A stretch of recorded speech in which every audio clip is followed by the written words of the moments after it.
महाशिवरात्री विशेष संपूर्ण शिवलीला अमृत मराठी कथा स्वरूपामध्ये महाशिवरात्रीच्या या परम पावन मुहूर्तावर आपण हे संपूर्ण शिवलीला अमृत ऐकत आहोत. यासाठी चॅनलला सबस्क्राईब करा आणि सोबतच्या बेल आयकॉनला प्रेस करा, जेणेकरून प्रत्येक नवीन अध्यायाचे अपडेट तुम्हाला मिळेल सर्वात अगोदर. सादर करीत आहोत श्री शिवलीला अमृत यातील अध्याय पहिला. या अध्यायाच्या पठन अथवा श्रवण केल्याच्या फलस्वरूप पूर्व पापे नष्ट होऊन पापी वृत्ती नष्ट होईल आणि या अध्यायाच्या चिंतनाने मनशुद्धी होईल. श्री गणेशाला आणि समस्त देवादिदेवांना वंदन करून श्री शिवलीला अमृताच्या या कथानकाला सुरुवात करूया. एकदा शौनकादिक ऋषींनी सूतजींना प्रश्न केला.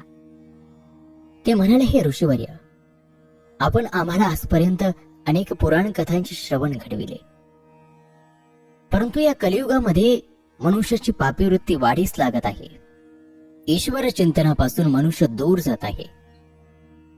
त्यामुळे आम्हाला अशी कथा सांगा जी मनुष्याला पापकर्मापासून दूर ठेवून सहज मोक्षाची प्राप्ती घडवेल,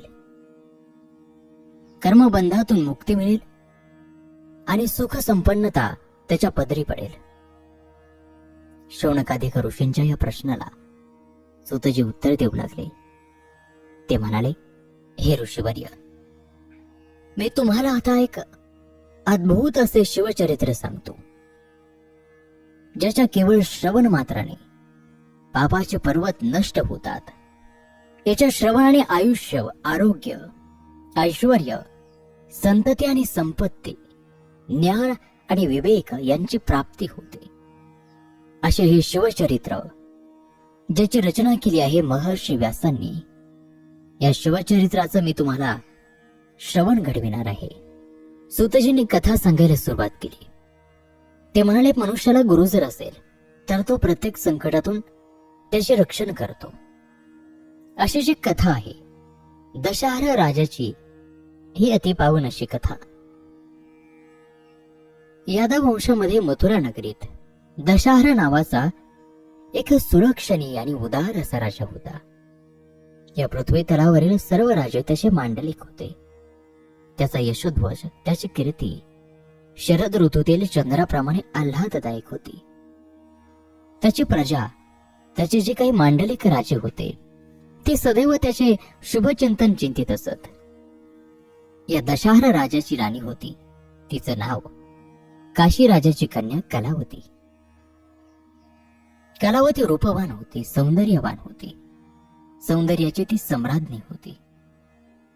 तिची चाल हंसाप्रमाणे तर कंबर सिंहाप्रमाणे, मुख चंद्राप्रमाणे आणि आवाज कोकळीसारखा मधुर होता.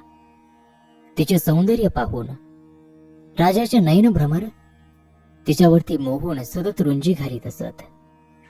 परंतु अशा या सद्बुद्धी रूपी पत्नीशीच तो रममान होत असे आणि कुबुद्धी रूपी दासीला तो स्पर्श सुद्धा करीत नसे. राजाचा विवाह होऊन थोडे दिवस उलटले होते. एकदा राजाने तिला आपल्याकडे बोलावणे पाठवले, पण राणी काही आली नाही. त्यामुळे राणीच्या विरहाने व्याकुळ झालेला राजा स्वतःहून राणीच्या महालामध्ये गेला आणि म्हणाला, प्रिये, मला तुझ्या विना करमत नाही. माझ्या या तनुरूपी वृक्षाला तू आलिंगन दे, तुला उत्तम पुत्रफळ मिळेल. तेव्हा ते स्मितहास्य करीत, व्रतस्थ असल्याने यावेळी मी तुमची इच्छा पूर्ण करू शकत नाही असे म्हणाले. जे स्त्री रोगट असेल, गर्भिणी असेल, ऋतुस्नात असेल, उपाशी, वृद्ध, अशक्त असेल, तिचा उपभोग घेऊ नये. त्यासाठी पुरुष आणि स्त्री सर्व प्रकारचे भोग भोगलेली सुखी असावीत. पर्वकाळ आणि व्रताच्या दिवस वर्ज करून उत्तम काळी उत्तम वातावरणामध्ये षड्रस अन्न भक्षण करून मगच स्त्रीसंग करावा, असे राणी राजाला सांगत असताना तो कामांध झाला आणि त्याने बळाने तिला ओढून आलिंगन दिले. मात्र त्याबरोबर राजाचे अंग तिच्या सर्वांग स्पर्शाने अगदी भाजून निघाले. हा प्रकार पाहून राजाने तिला विचारले, प्रिये, माझे सर्वांग तुझ्या स्पर्शाने का बरं भाजले? काय याचे कारण आहे? तेव्हा कलावती म्हणाली, महाराज, आपण रागावू नका. महर्षी दुर्वास हे माझे गुरु आहेत. त्यांनी मला शिवपंचाक्षरी मंत्र दिला आणि मी अहोरात्र तो मंत्रजप करीत असलेली व्रतस्थ आहे. माझे अंग तसे शीतलच आहे, परंतु तुम्ही अभक्ष भक्षण केल्यामुळे तुमचे शरीर पापमय झाले. गुरूंच्या कृपेमुळे मला त्रिकाल ज्ञान असल्याने तुमच्याकडून जप, तप आणि शिवार्चन काही झालेले नाही हे मला स्पष्ट दिसत आहे. गुरुसेवा घडली नसल्याने तुम्हाला नरकवास मिळेल. आपल्या राणीचे हे असे बोलणे ऐकताच राजाला अनुताप झाला आणि तो सद्गतीत होऊन म्हणाला, कलावती, तू मला तो मंत्र सांग, मीही त्याचा जप करीन. त्यामुळे माझे सुद्धा पापकर्म भस्म होतील. राणी म्हणाली, तुम्ही माझे पती असल्यामुळे तुम्हाला हा मंत्र देण्याचा अधिकार मला नाही. आपल्या या यादव कुळीचे कुलगुरू गर्गमुनी आहेत. ते श्रेष्ठ वशिष्ठ आहेत. वामदेवाप्रमाणे ते महाज्ञानी आहेत. त्यांना आपण शरण जा आणि आपण त्यांच्याकडून ही शिवदीक्षा घ्या. त्याबरोबर राजा कलावतीला घेऊन गर्गमुनीच्या आश्रमामध्ये गेला. गुरूंना साष्टांग नमस्कार करून अष्टसात्विक भाव दाटून येऊन म्हणाला, गुरु महाराज, मला आपण कृपा करून शिवदीक्षा द्यावी. तेव्हा गर्गमुनींनी राजाला यमुना नदीच्या तीरी नेले. तेथे त्याला स्नान घालून स्वतः स्नान करून शिवपूजन करविले. त्यानंतर राजाने दिव्य रत्न आणून गुरूंचा अभिषेक केला. गुरु दक्षिणा म्हणून आपल्या राज्य कोशागारातून पुष्कळ संपत्ती दिली. तन, मन आणि धन यांचे औदार्य असलेला तो राजा गर्गमुनींच्या पुन्हा पाया पडला. राजा नतमस्तक होऊन गर्गमुनींच्या समोर उभा राहिला. गर्गमुनींनी त्याला हृदयाशी धरून त्याच्या मस्तकावरती हात ठेवून त्याच्या कानामध्ये शिवपंचाक्षर मंत्र सांगितला आणि त्याच क्षणी राजाच्या हृदयरूपी आकारात आत्मज्ञानाचा सूर्य उगवला आणि अज्ञान अंधकार दूर होऊन एक आश्चर्यकारक घटना घडली. मंत्राच्या अद्भुत प्रभावामुळे राजाच्या शरीरातून असंख्य कावळे बाहेर पडले. त्यातील काही भस्म झाले, काहींचे पंख जळाले. थोडासा अग्नी पडला तरी काटेरी झाडे फरकन जळून जातात, त्याप्रमाणे कितीतरी कावळे जळून गेले. हा सर्व प्रकार पाहून राजाला आश्चर्य वाटले. राजाने गर्गमुनींना विचारले, गुरुदेव, हे असे कसे काय झाले? माझ्या शरीरातून हे असे असंख्य कावळे कसे निघाले आणि माझे शरीर देवांपेक्षाही दिव्य कसे झाले? गर्गमुनी म्हणाले, राजा, तुझी अनंत जन्मातील महापापी कावळ्याच्या रूपाने बाहेर पडली. शिवमंत्र जपाच्या प्रभावामुळे त्याचे भस्म झाले. राजा निष्पाप झाला. वारंवार गर्गमुनींची स्तुती करू लागला. हे गुरुवर्य, हा पंचाक्षरी मंत्र धन्य आहे.